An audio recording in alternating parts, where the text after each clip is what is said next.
suis Stefano Pace, le directeur général et artistique de l'Opéra Royal de Wallonie à Liège. Je suis là depuis un an tout juste. La première saison est passée et là j'entame ma deuxième saison. C'est une ASBL qui est financée en grande partie par la Fédération Wallonie-Bruxelles, mais aussi par la Provence et par la ville de Liège. Et puis nous avons des rentrées propres qui sont la billetterie et les sponsoring et les tax shelters. C'est un budget annuel d'environ 22 millions d'euros. Il y a tout un système d'offres de package pour les entreprises qui peuvent bénéficier effectivement de l'utilisation de nos salles. C'est une démarche que je veux rendre encore plus efficace. Dans ce sens-là, nous avons constitué vraiment une cellule de sponsoring mécénat très active à partir de cette saison et qui sert à attirer de plus en plus d'entreprises.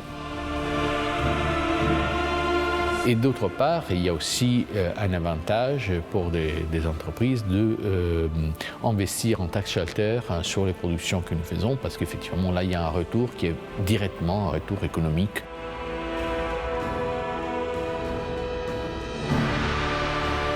L'Opéra de Liège, c'est une structure qui comporte environ 250 personnes à temps plein et puis encore environ 500 contrats d'artistes et d'intervenants extérieurs sur chaque saison. Il y a environ plus de la moitié, c'est les chœurs et l'orchestre.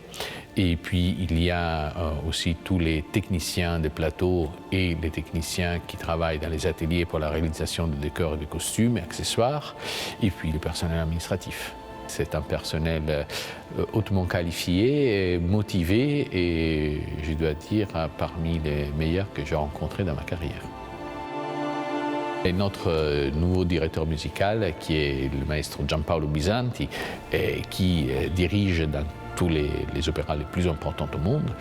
Et nous avons eu vraiment la chance de pouvoir le ferrer avant que d'autres théâtres nous le prennent et qui commence vraiment ces jours-ci son activité de directeur musical et sera avec nous, j'espère, pour longtemps et permettre effectivement à cet orchestre de grandir encore plus et aussi au chœur, bien sûr.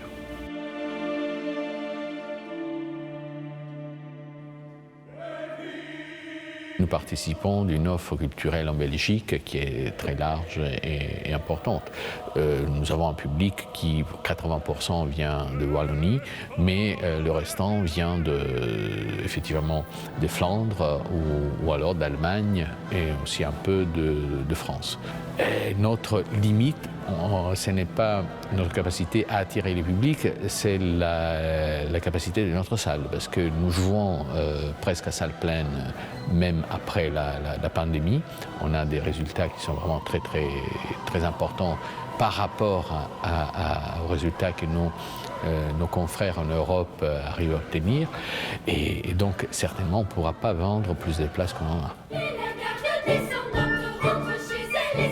Nous avons plus de entre 100 et 120 levées des rideaux, principalement des opéras lyriques, mais aussi des concerts, des recitals, des opéras pour le jeune public, plein d'activités pour les jeunes publics, qui fait que nous avons effectivement sur 120 environ levées des rideaux, quelque chose comme plus de 100 000 spectateurs par an.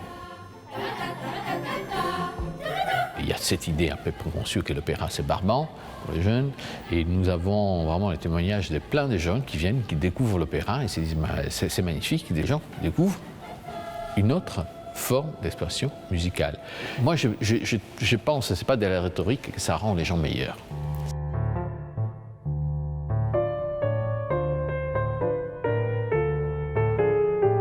C'est un vieux bâtiment, mais effectivement l'aspect écologique est très important. Dans notre programme, il y a vraiment un programme de transition écologique de l'opéra qui va des choses les plus banales, qui est de changer les ampoules et les systèmes d'éclairage, même sur scène, par des systèmes LED.